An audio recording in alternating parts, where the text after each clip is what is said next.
During the 1940s, Los Angeles grew more than any other corner in the country. Nearly 1.5 million people moved to the city in just one decade, and more service members stayed in Los Angeles than anywhere else in the country. It's a really interesting point that the United States had 3 major centers or ports for the war: New York, San Francisco, and Los Angeles, which arguably are the 3 most important cities in the LGBT story of America. And they all had a major influx and growth in their LGBT communities, both in number of people, but also in their visibility and their presence within the community. All these cities experienced that during the war. And so I think you could argue that Los Angeles became a gay metropolis after the war. So everybody was part of something that was happening, and it was actually an era. And it was, it blossomed, it started to grow post-war, and Tom was instrumental in it and drawing things and creating, and guys were actually seeing his work, and guys were actually wearing leather, and we were getting to discover our own, who we were as men, and creating this brotherhood that was growing in little towns and then cities and across continents, and so it's happening, and it's growing, and it keeps on blossoming.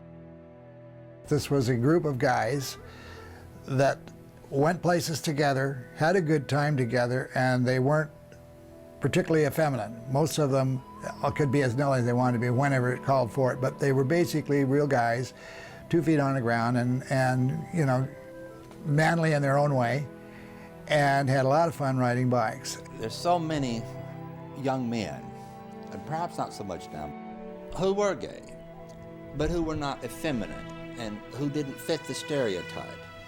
And they're in smaller towns outside of Los Angeles and New York and San Francisco. They didn't have an opportunity to find a culture, a growth environment that would nurture them and that would amplify their masculinity. Like straight guys, straight kids join football leagues and that sort of thing to reinforce their masculinity.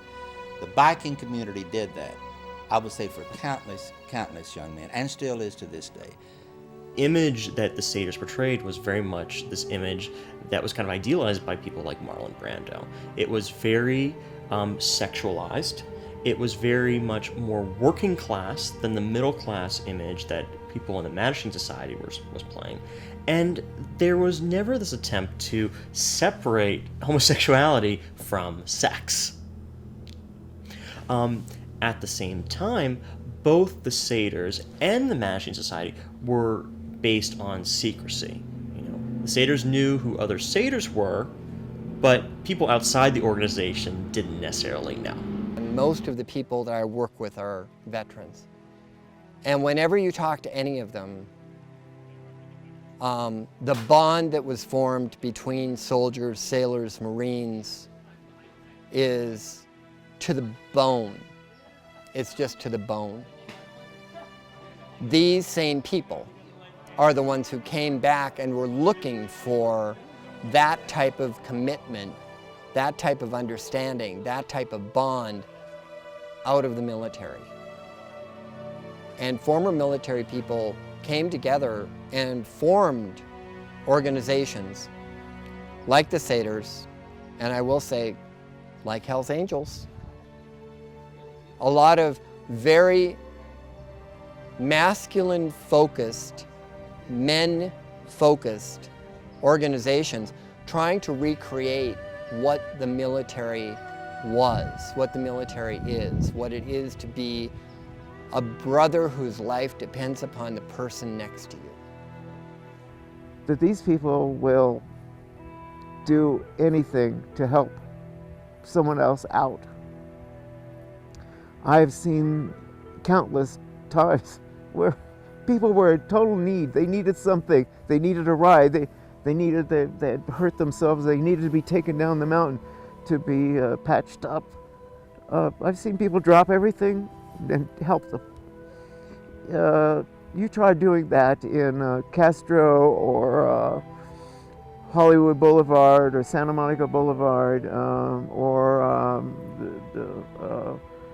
the gay district of New York City or Chicago, you'll probably end up laying there and maybe dying from exposure before someone will help you, but people will help you here. And that's a big, big, big difference. And I'm proud to say I'm part of it.